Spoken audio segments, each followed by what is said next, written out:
Welcome to the Future of Internal Communication podcast. I'm Jen Sproul, CEO of the Institute of Internal Communication. Since we launched this series in 2021, the world of work has been disrupted by event after event. A pandemic, geopolitics, AI, extreme weather events, remote and hybrid working, generational shifts, inclusion, diversity, the entire nature of how we work needs transformation. This podcast explores opportunities for internal communication in the future of work. Internal comms is a critical function that helps organisations achieve lasting change, building trust and relationship between people in pursuit of shared goals. Please join me, Dominic Walters, and Kat Barnard as we dissect what this means for internal communication. With relentless change the new normal, it's time to reimagine our profession.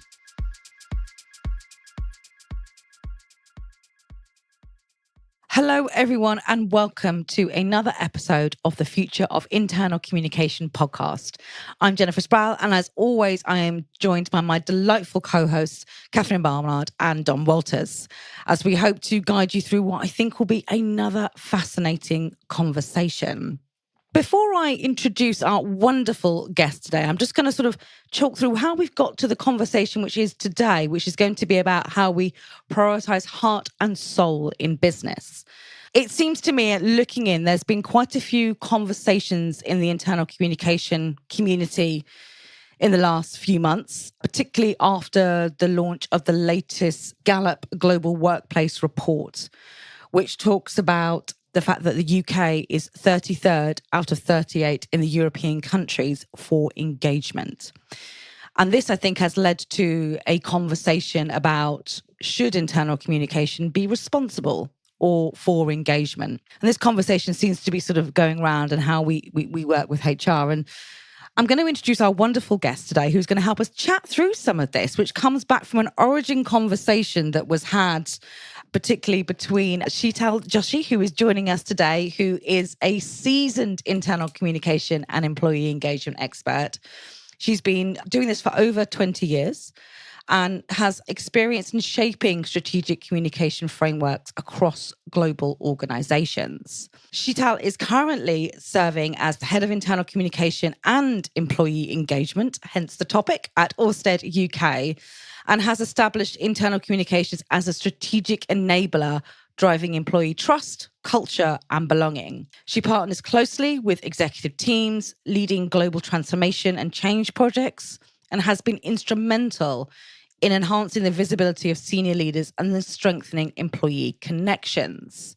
Prior to her role at Orsted, she's led internal communication and external communication at Wrapped Dev London, where she developed communication initiatives to engage frontline employees, always a challenging audience, and external stakeholders, and also spent over 18 years at BT Group, where she held senior roles in internal communication, change management, brand alignment, supporting major campaigns and diversity initiatives. So I think we can say fully qualified to have a good old conversation about this topic, I think what we can say. And I think this topic began when there was a conversation a while ago about prioritising heart and soul into business purpose and how that led to the conversation of employee engagement. And I should also say that Shetal has been a major part of the IOIC AI Ethics Charter, because there's another string to that bow, and has also been a fellowship of the IOIC in recent months. So without further ado, that was a long intro, but I think we're going to have a good old conversation around how we prioritise that heart and soul within business. So, Shetal, welcome. Thank you. Thank you for having me. Oh, our pleasure. So I'm going to kick off, if you're right, the conversation with the question. So what, in your view, defines the heart and soul of business? In my opinion, it's around the positive difference that we as citizens of the world make, whether that's outside of work or when we're in the workplace. It's about the connection that brings a community of co-workers together with a shared sort of purpose or a mission. In the organisation that I currently work for, Orsted, our vision there is a world that runs entirely on green energy. As a business, we develop, we construct, and we operate offshore wind farms. And that's our core purpose. And there's something bigger than just coming to work to just, whilst it's important to sort of like enable the spreadsheets are all kind of going positively in terms of the numbers. There's a bigger purpose there and a bigger reason for why everyone's here. And I think that is what connects people together. It's that heart and soul of the business. It's a greater good that connects people together around a mission that's good for society. It's good for our souls as well as human beings. And it's great to be able to do that with co-workers in sort of driving that change forward for society. The other point I wanted to just make on that was as human beings, our core beliefs, they're shaped by how we treat one another, how we make decisions, how we operate outside of work. And I think there's an unsaid sort of moral compass that guides us in our everyday lives. And I think as employees, we're looking for that much more from the companies that we work for, how they kind of show up in that area. And that kind of almost like builds the cultural kind of foundation for how we sort of conduct ourselves at work and how a business conducts itself at work and how it shows heart and how it shows its soul and how it shows its purpose. And therefore, every single decision or every decision that they make is based and framed from that kind of area, but also from a commerciality point of view. I think that's how I would kind of view it and define it. Absolutely. And I think that things that you've just said really marry as well with some of the things that we're seeing, for example, in this year's IC index. And I want to point to the point around thing that we found this year is that I think it was over 61% of employees take their work is important to their personal identity and therefore then how that makes them feel. And myself and Kat were also at Henley Business School last week, and we had this really interesting conversation with a professor of ethics and leadership at the institution when we were talking about values and purpose and why we need to do good and why it's really important for society. And we asked the professor what hopefully we'll get him on the podcast to talk more about it. But we asked him about what happens when does doing good go bad? And doing good, we have to make profit. We're adults in that sense. But he said it's drift from not having a compass and how we come back to that morality of what we're doing. And I feel that's more evident in the workforce as well today. So I think it's really interesting that you think about it from that point of we do want to do good in the world.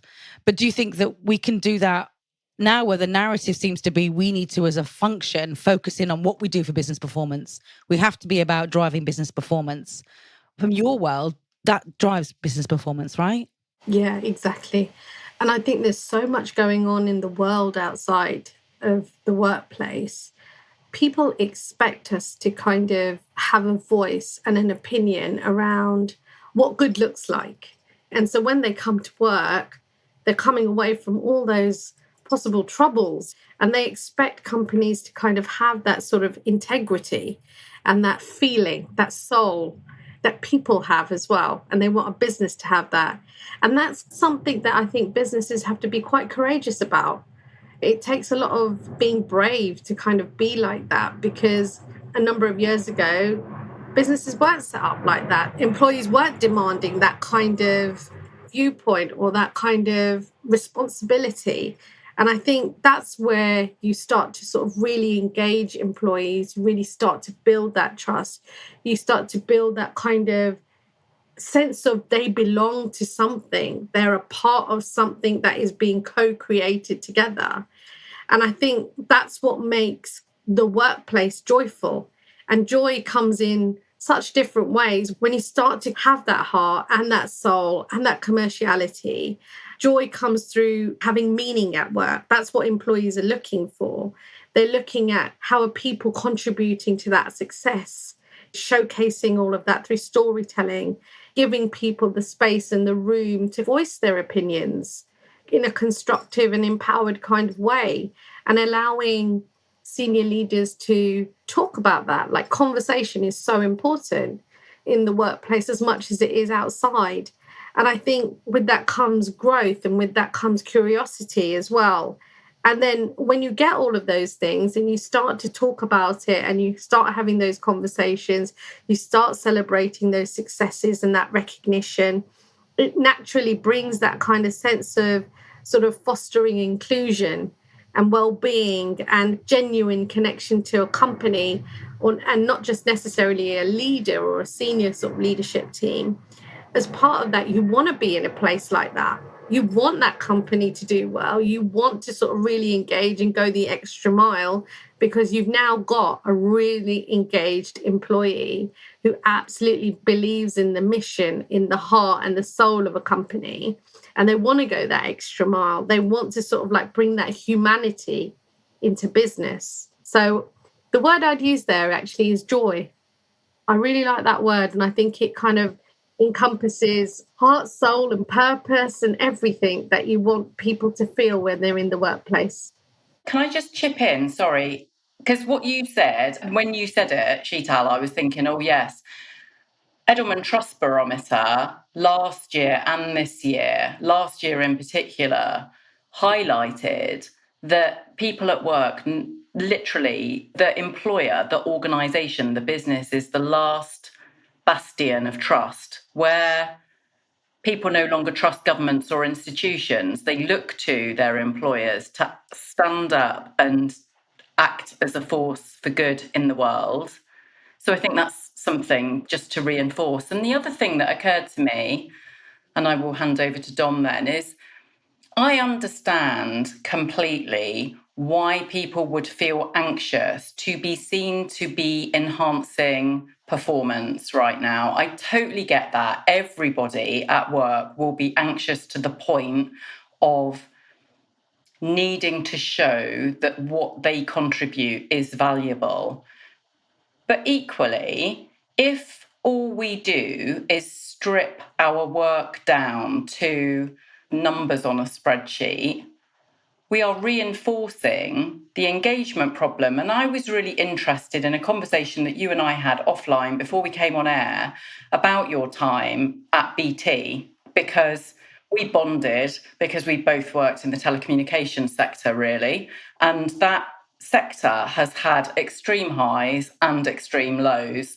Just to explain to listeners, the 1990s was like a gold rush period for telecommunications, and there was so much money pouring into that sector to build out infrastructure, mobile infrastructure, fixed line infrastructure, all IP, all of the things that we take totally for granted today when we get high-speed broadband on our phones. So we went from this insane decade to a really cash-strapped decade, which came about because the bubble burst, the dot-com crash happened in the United States, and that coincided with European governments recognising that there was money to be made out of 3G licence auctions and sucking the money out of the sector by basically just charging ridiculous amounts of money in auctions for 3G licenses. And I remember BT was really harshly impacted by that. And so it's so interesting to me that BT as an entity has really faced the twists and the turns, and it has endured and withstood all of those things, reinvented itself. You said when we were off air that it had appointed a chief purposeful officer. Tell us more about that. Sorry, really quickly, because I think that is so interesting that 15 years ago it was doing these things. Yeah, so I think BT was right at the beginning of being an innovative kind of player in all parts of the way that they did business. And from hybrid working, they were doing that almost like 15, 20 years ago. And then just over 10 years ago, we were talking about, I remember sort of coming on board as a senior internal comms partner to the chief purposeful officer. And everybody was wondering what was this role and what were they going to work on? And it was all about doing what was good for society and how as a business you could make a real impact around that. And there was a 3-strand strategy. So it was all about improving the lives of others through charity partnerships. It was all about helping to reduce carbon emissions. And then the third area was around kind of digital inclusion for all, whether you were a vulnerable individual or whether you were somebody who was tech savvy or not. It was all about teaching people how to use digital skills. And that was the role that BT played almost all those years ago. And they have been doing so incredibly well in all of that, really sort of engaging people within the company around each of those strands. So I remember on the charity partnerships, we used to have these massive charity events that would bring people together and engage them to come towards a common target of raising funds for, let's say, sport relief or children in need or comic relief. And they were doing that by really engaging people within the company, and they were empowered to go off and do whatever they wanted, whether that was at work or outside work, to help raise and contribute towards that target. But the point of this was, yes, there was something commercial about it, but it was doing something for the greater good for people outside of the company. And it helped people come together as a community and belong as part of something. And even like carbon emissions and reducing that, they looked across their entire supply chain to look at how can we reduce our carbon emissions to every part of our footprint of our business. But also there was a real education piece on how employees could do that outside of work. So they were engaging the community in that, as well as employees and creating advocates for them.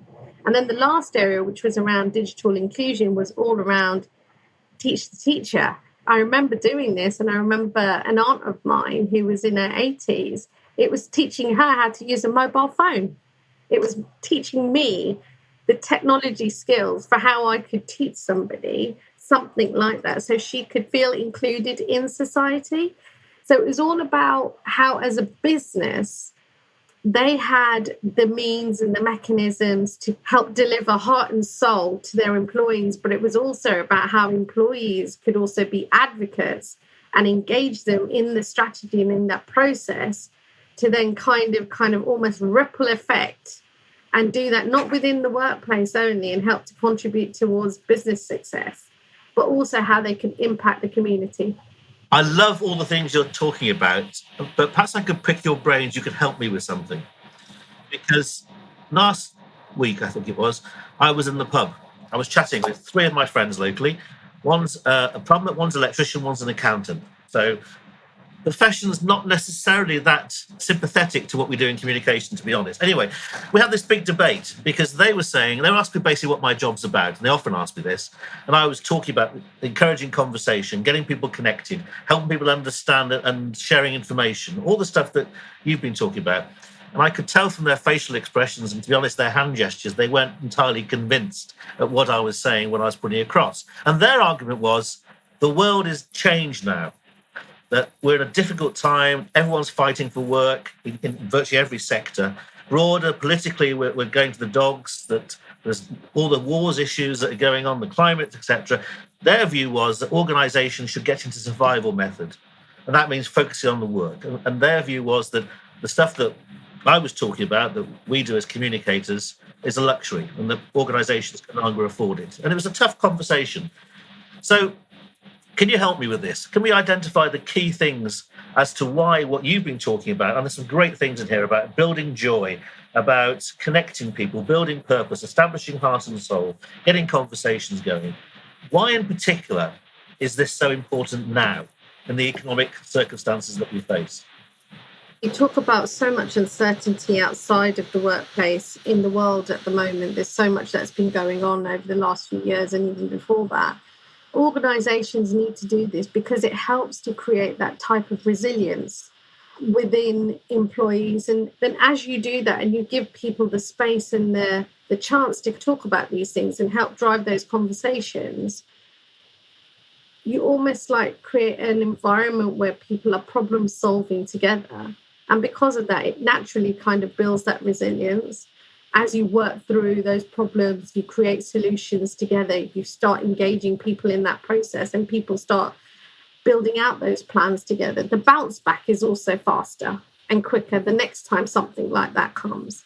You want teams to be really united together when you're going through a process like this. When there's so much uncertainty, people can become fragmented or teams can become fragmented.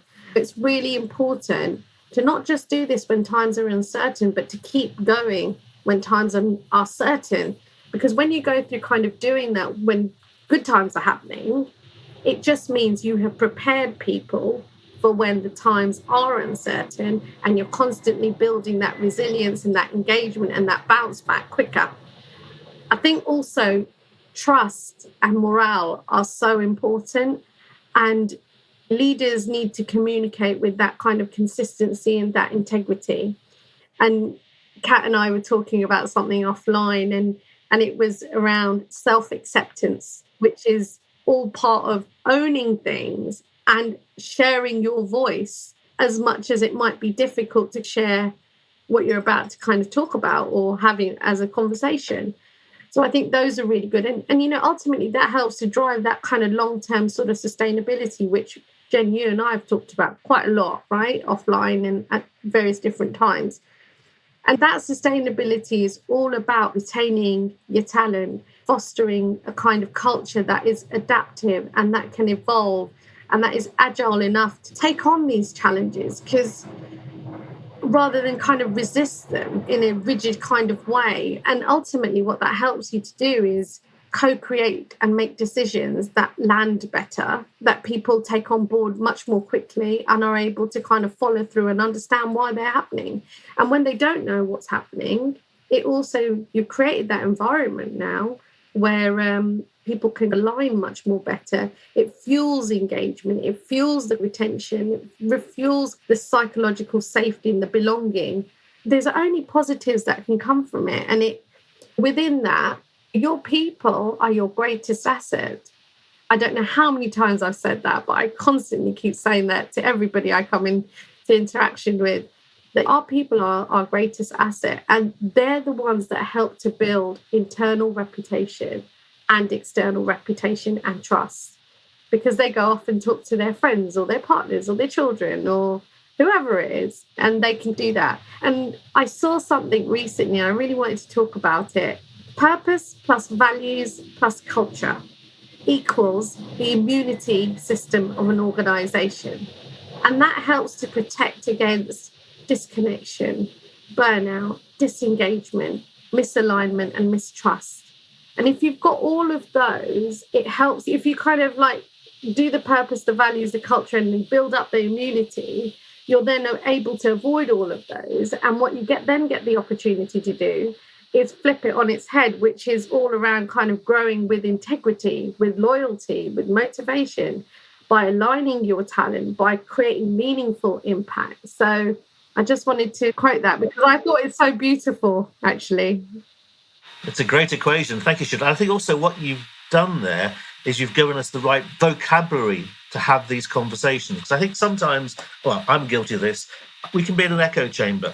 We know how powerful connection, conversation, purpose, focusing on values can be. And I think sometimes we forget why it's important, or at least I do anyway. And I think you've given us some words there to help us have those conversations. You mentioned resilience, bounce back. I think building this muscle memory so that people have good connections. So when things are tough, they can deal with them better. I love the fact it makes people more adaptive, help things land better, helps people be aligned. And the fact that you talk about immunity, I think that is a really powerful lexicon with which we can have conversations about this with people who may not be so bought into it as we are. So I appreciate that. I'm going to go back to the pub next week. I'm going to try those words and I'm going to report back. Yeah, do report back. That could be an entire new podcast episode. I think what you say, though, Dom, is really interesting. We do need new language, and we don't uncover new language until we are in conversation with one another. The very first time that we try and express ourselves on a topic, we struggle with our language. We struggle to find the words that best convey either our sense making or the emotion that we wish to express, right? But when we are in conversation with one another, immediately after that first time, you get a second crack of the whip, because conversation is that dance, that reciprocal dance.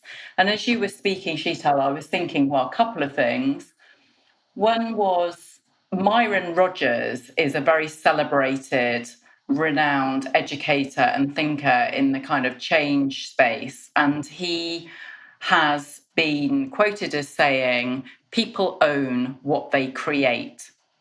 So when you include people in the creation process, there is immediately an emotional buy-in, a psychological contract.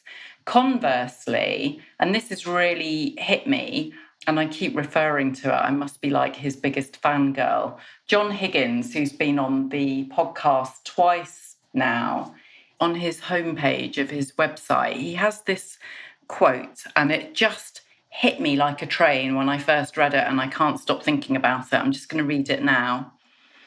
He has written on his website, to strip someone of their voice is to eviscerate their identity. To prescribe a way of knowing, to speak on someone's behalf, is to disappear them. And so, tying all of these things together, you started talking about voice. I want to pick up on that.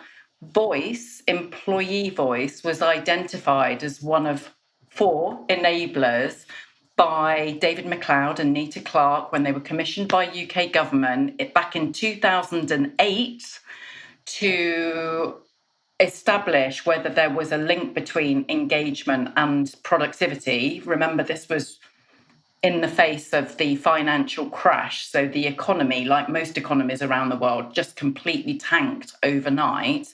So they went out and they did a whole bunch of field work and identified these 4 enablers, of which employee voice was a powerful one. So for me, this piece around engagement and inclusion and voice is really kind of self-evident, if you will. But what you and I had a conversation about offline, and I want to have that conversation now on air. Obviously, the reciprocal part of voice, when I am allowed to use my voice to convey to you how I feel about something, my hope and expectation is that you will listen, and that you will listen actively. And when we were talking off air, you had told me about one of the first projects that you asked for at Orsted was this listening tour. And I was so enraptured to hear about that. I would love for you to share with our listeners what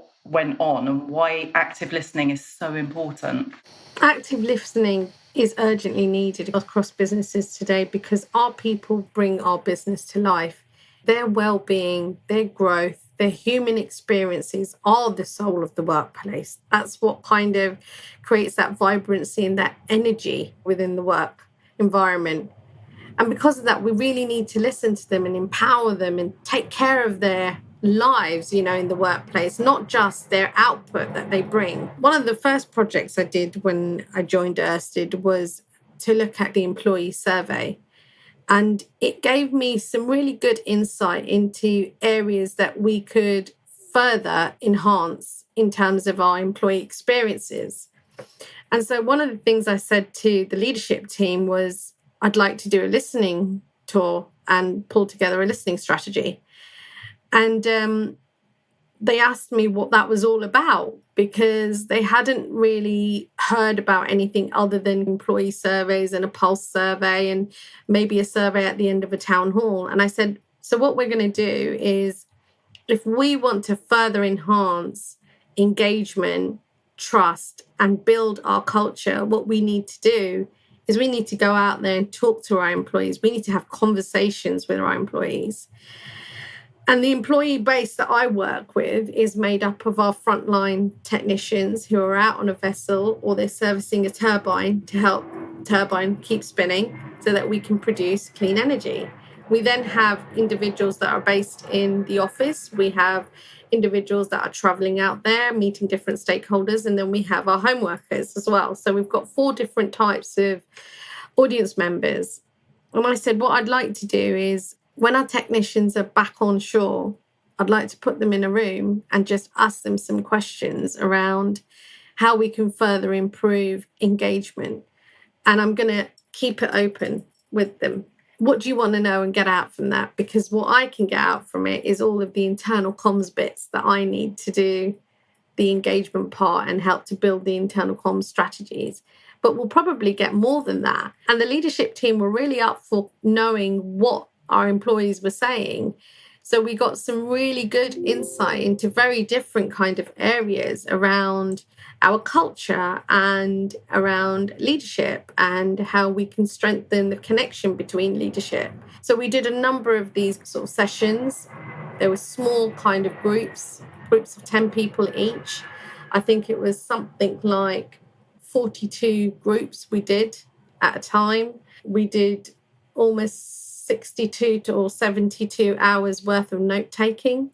And we had all of that information, and we'd been able to look at that and map it against the employee survey and then come up with tangible areas that we within the internal comms team and I could sort of like take away to help build that strategy to help improve engagement and the way we connected. But I was also able to kind of take things from there. And I had our HR team sign up to this process. I had the leadership team sign up to this process. And there was a whole raft of different engagement workshops that happened pre-running the listening sort of like tours.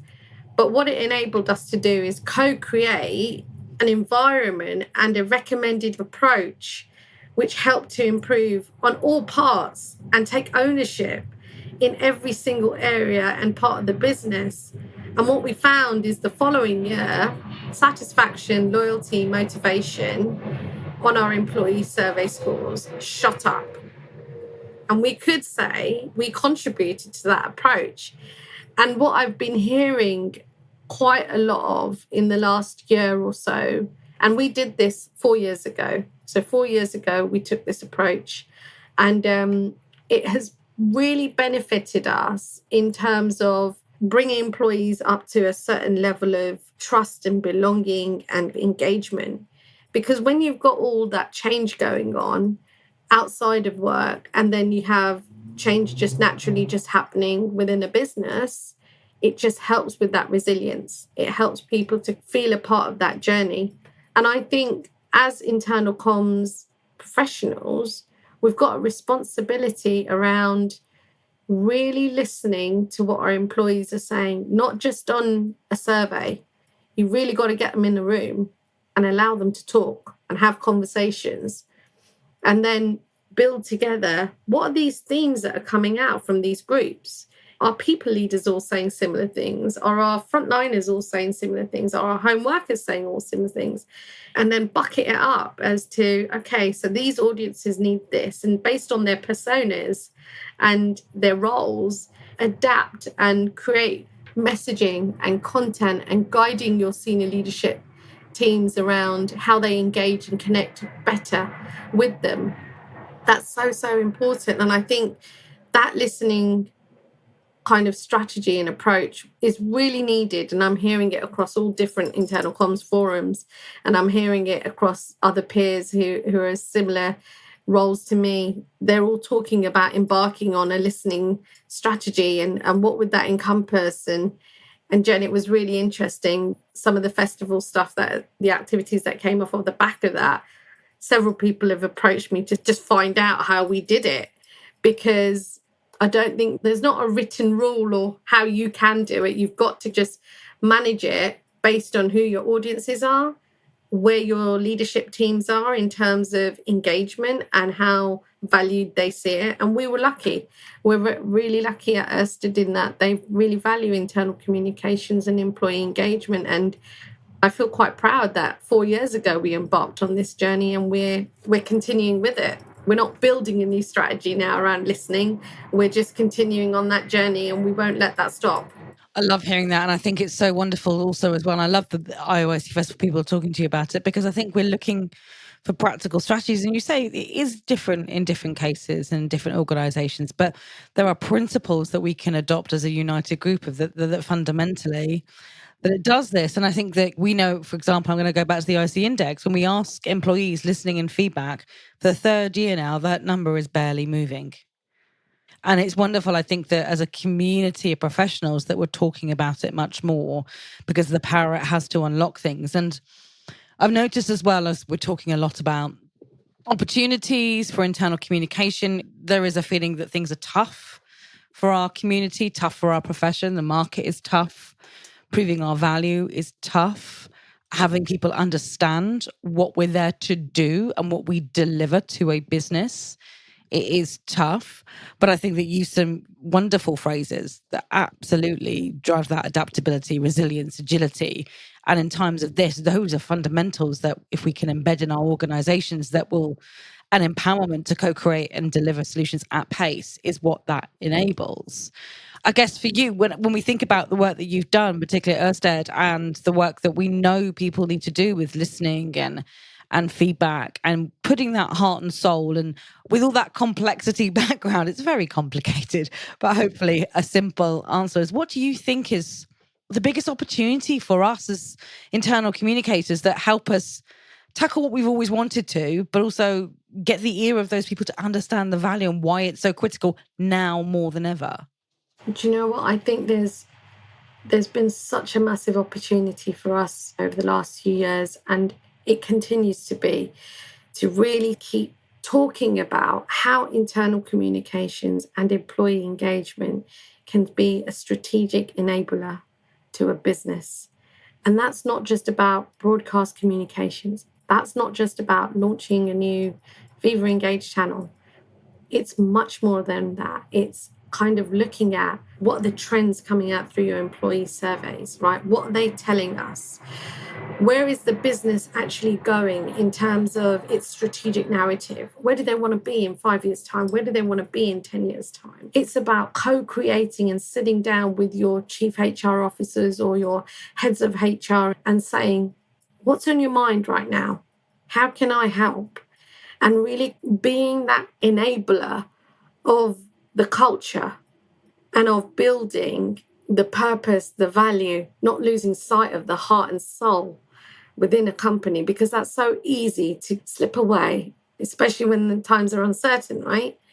It's about making sure that we have the kind of place at the table, at the business table, to strengthen that connection, to help kind of guide our senior leaders and the C-suite or people leaders, right, around what is our shared identity here?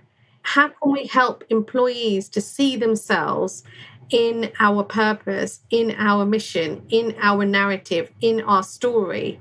And that's through storytelling, but it's about helping our people and championing them to help create and live and breathe that narrative to life. So it's not that it's just a one-time message, to make sure it's embedded into absolutely everything.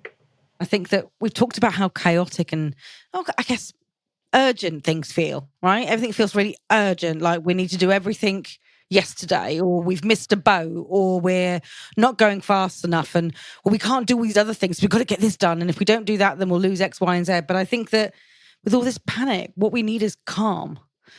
And a calm centered and a calm whole, which comes through that environment that we create that allows our people to feel empowered. Where so when you're panicked, you have control, or when you're calm, you can see a way forward. You feel calm in the trust that you have of your leadership, and you feel equipped with resilience and adaptability to move and thrive and shape and shift during these times. And if organizations are going to sustain themselves and thrive in this next phase, we need to have that center and that calm that brings us there, because panic is short-termism, isn't it, versus long-termism. And I think there's something in that. But that was just sort of my reflections as you were talking. Kat, I'm sure you've got something equally or much more intellectual to say than I do. Thanks, no pressure. So I will tie that back to what Shetal said about self-acceptance. So for me, self-acceptance is the antidote to hustle culture and perfectionism. And hustle culture and perfectionism are manifestations of late-stage capitalism, that it's on us personally to fix everything within a really tiny window. But if we can take a breath for a minute and get a tiny bit more comfortable in our skin and have the courage, I think you mentioned courage before, didn't you, Shetal? Have the courage to hold firm in our convictions. Actually, what I think the golden opportunity is in this, and I don't want to disparage anybody working in the people space. However, sometimes HR carries the burden of appearing to be the spokesperson for the business in a way that can impede it, that it is acting for the business. Whereas, as the wonderful Colin Archer told us all those many moons ago, internal communication has this unique opportunity where it is agnostic and it can go into any department, any function, any team, and just ask questions. And the act of asking those questions and listening, back to the point about active listening, just is an act of trust building. It is an act of inclusion. It is an embodied act of saying, verbally and non-verbally, I see you, I hear you, I value what you have to say to me. And that, in this day and age, we can go hell for leather with all the very traditional binary performance metrics. Of course we can do that. That is not in question. That is how the world works now. That is how late stage capitalism sets its stall out, right? Quarterly shareholder returns. We all know that. But if we focus singularly on that, we're not going to get very far, because all at the end of the day that really matters, and I'm going to get very hippie here, is love and friendship. And if we can't create spaces in our workplaces where there is a little bit more love and a little bit more friendship, then I think we're pretty hosed. Now, every now and again, we get nice gems on these podcasts that really strike me. And I think, Shetal, you've given us at least two, and they both link with that. So you talk about love and connection. Now, Kat, I can't imagine I'd get away with that next week in the pub talking about that. But what I can get away with, which is the same sort of thing, is Shetal's fantastic phrase that our role as communicators is to help employees see themselves in the narrative. And I think that's a gem. Absolute gem, because that suggests we need to help them explain what it means for them. We need to explain the benefits to them, who relies on them and who they need to rely upon, and also the sort of questions they should ask. So I think you're talking about love, and that's really important. A practical manifestation of that is helping people see themselves in the narrative. I think that's brilliant. And I think that for me was the gem. The other one was and I'm normally shy away from mathematical equations, but I like the one about purpose plus values plus culture equals immunity. I think so. That's a really powerful thing to say to any business leader at the moment. So I just wanted to echo what you were saying and build on it. And thank you for those two bits of wonderful ideas, which I will shamelessly use as my own from now on. So to close us down, because this has been a beautifully meandering but very focused conversation, I feel like we've created a lovely tapestry here. But to close us down and to bring things, as Dom always says, into land, one thing, Shetal, one thing that you think internal communication ought to be focusing on right now? I think the biggest thing really is human-centered storytelling. And I know there are so many internal communicators out there who are doing that so well. And there are others who are embarking on that journey to do that. And then there are others who haven't quite reached there yet. And if they're listening to this, I'd urge them to jump on and really start to sort of like think about, how do you, through that human-centered storytelling, showcase your people through the narrative? I think it's also important, if I may, I might add one more, which is around equipping leaders to engage, not present. And I think there's a skill around that. There's a massive skill around that, which is there's a certain skill set that you need as a people leader, but there's also a different skill set that you need to be an engaging people leader, or whether you're not a people leader, you're just a leader, right? So it's how can you as internal comms professionals, because we do engagement day in, day out. We think about the tools, we think about the opportunities, we think about the messaging, like everything that we do is all about engagement. Don't underestimate what you know as a professional that others will know because they might be more senior or they're a stakeholder or whatever. take that information, go and knock on your learning and development team's doors, talk to your HR teams and say, right, how can we create like an engagement toolkit? Or how can we create a learning and development training course that's facilitated by the senior sort of like IC and HR leaders within the company, or workshop it with leaders and train them through it, give them opportunities to become more engaging in that process. And I think as people start to also see that within the leadership community, it also gives them permission to wanting to become a part of that story and that journey. So naturally, you will start seeing even more of those human-centered stories, because then the self-acceptance comes in. Then you start getting the sense of community and bringing that purpose to life. And then you've kind of got all those sort of things that I was talking about, purpose plus values plus culture. And yeah, it gets me excited. I could go on for forever. I feel quite excited, actually, at the end of this conversation. As you guys all know, my job in this gig is to look at the trends and try and explore the opportunities for the profession. But the biggest joy is when I get to speak to people like you who bring it all to life for me, because I can do the analysis in the abstract, but actually hearing your story about what you are doing and what you have done is super powerful. And so I speak on behalf of all of us. Thank you so much for coming and sharing your story today, because it has been absolutely amazing. And I really hope, as I'm sure it will, that it will pack a punch for our listeners and give them something more to chew on. Thank you so much, Kat. Thank you, Jen and Dom. And yeah, let's create some conversations. Love it.